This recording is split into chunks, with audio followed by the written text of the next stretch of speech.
لان احنا للاسف مفيش حد فينا بيتعلم غير لما يتألم. سيبك من دي خالص، اتكلم براحتي شويه. اللي ربنا بيحبه بيوجعه. الألم اللي انت بتحسه بيكون المنبه ليك انك تكون افضل من النسخة اللي انت فيها حاليا. مركز. لو انت مش مركز تركيزك هيبقى افضل من الاول، تفاعل بشكل افضل من لما كنت في الاول. شخص مش بتعرف تتكلم في العادي، هتبقى شخص بتعرف تتكلم احسن من الاول. من الألم اللي انت هتحسه هتتعلم ازاي تتكلم وتعبر عن شعورك اللي انت حاسه.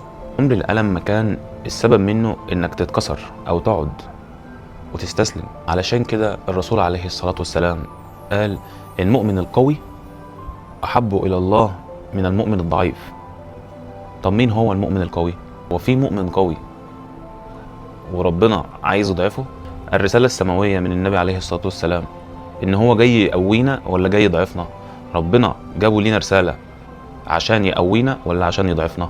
فربنا ازاي هيقويك وانت قاعد على السراير الحرير؟ أكيد لأ. يعني أكيد لازم تقوم وتتكسر وتتوجع عشان تحس بالألم.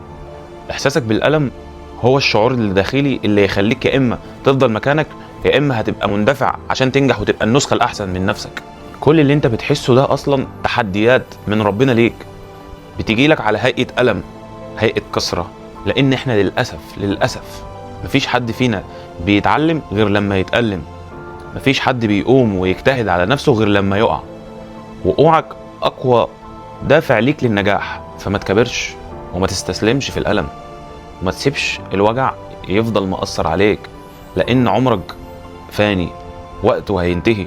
عيشه واتمرن انك تبقى أقوى، ويوم ورا التاني انت هتكون أحسن من نفسك.